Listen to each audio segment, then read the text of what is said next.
Chemistry part 1 basic third final year इकाई 4 प्रश्न 2 जैविक प्रक्रियाओं में आवश्यक तत्वों का वर्णन कीजिए।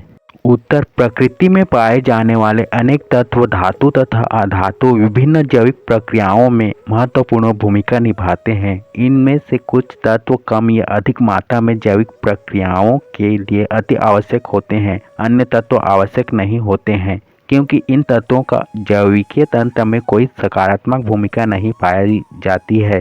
इस प्रकार ये तत्व जो जैविक प्रक्रियाओं में अति महत्वपूर्ण भूमिका निभाते हैं उन्हें आवश्यक तत्व कहते हैं। ये वे तत्व हैं जो ऊतकों या संपूर्ण शरीर के सामान्य जैविक अवस्थाओं को बनाए रखने में अति आवश्यक होते हैं। जीवों के शरीर में आवश्यक तत्वों की पाई जाने वाली मात्रा के आधार पर इन्हें दो उपसमूहों में विभक्त किया जा सकता है।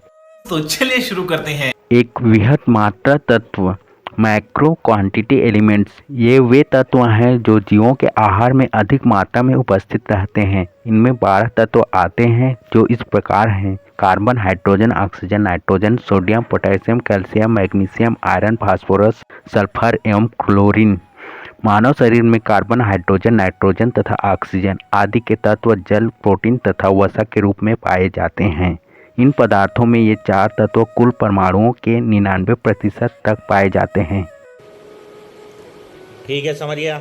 2 सूक्ष्म मात्रा तत्व माइक्रो क्वांटिटी एलिमेंट्स, वे अकार्बनिक तत्व जो जैव रासायनिक, बायोकेमिकल तथा शरीर क्रियात्मक फिजियोलॉजिकल प्रक्रियाओं के लिए आवश्यक होते हैं, किंतु इन तत्वों की अपेक्षाकृत कम मात्रा की आवश्यकता होती है। ये सूक्ष्म मात्रा तत्व कहलाते हैं। उदाहरण molybdenum, manganese, fluorine, cobalt, zinc, copper, iodine.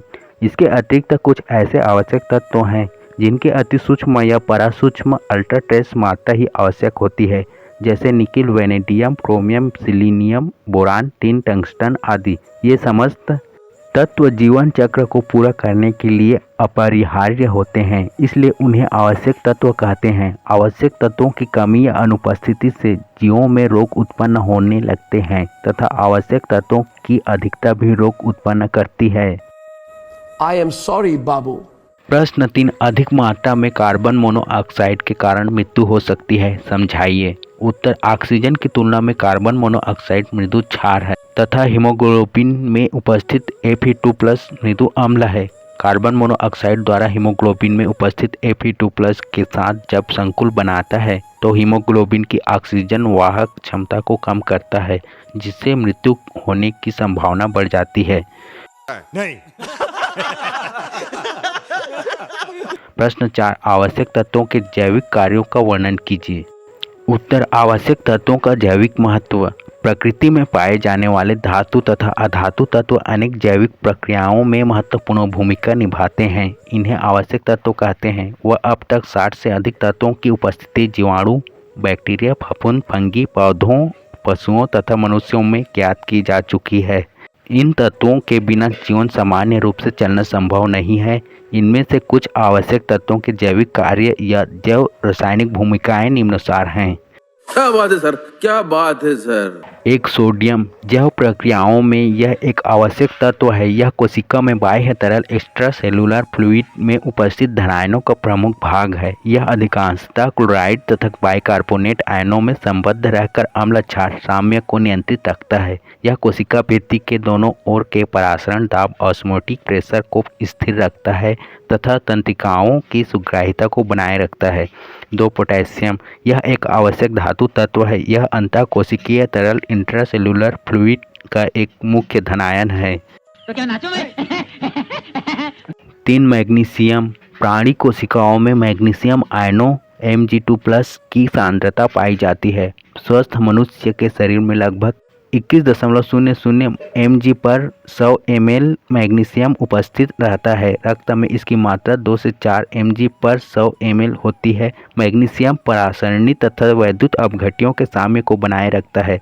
Mg2+ आयनों द्वारा ATP के साथ संकुल बनाता है। हरे पौधों में पाए जाने वाले क्लोरोफिल के लिए Mg2+ आयन महत्वपूर्ण होते हैं। अच्छा, हमको सिखा रिया है।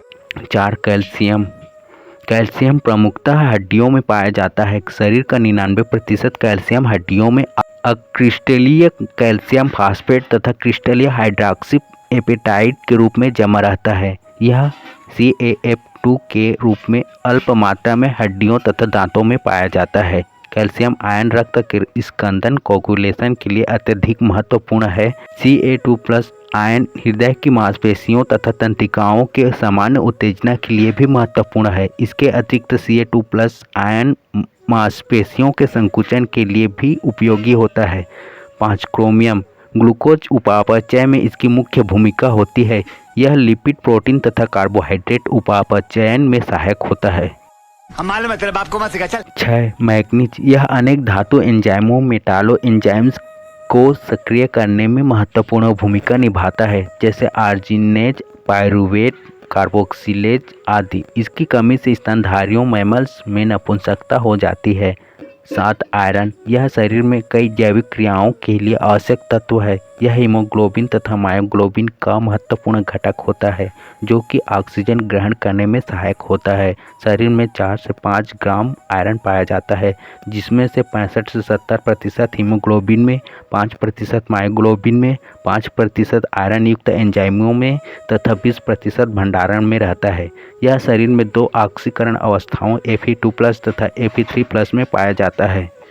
यही नहीं, अभी और सुनिए। 8 मालिब्डेनम यह जैव प्रक्रियाओं के लिए आवश्यक तत्व है। यह केवल हरी शैवालों को छोड़कर सभी जीवों में पाया जाता है। यह नाइट्रोजन स्थिरीकरण तथा नाइट्राइट अपचयन में अधिक महत्वपूर्ण है। उपर्युक्त तत्वों के अतिरिक्त अन्य तत्व भी जैविकीय कार्य में महत्वपूर्ण भूमिका निभाते हैं।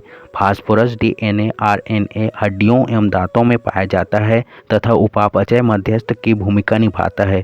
सल्फर अधिकांश प्रोटीनों के लिए आवश्यक तत्व है। इसी तरह कॉपर तथा जिंक धातु भी जैविकीय कार्य के लिए आवश्यक होते हैं तथा एंजाइमों के साथ सक्रिय रहते हैं।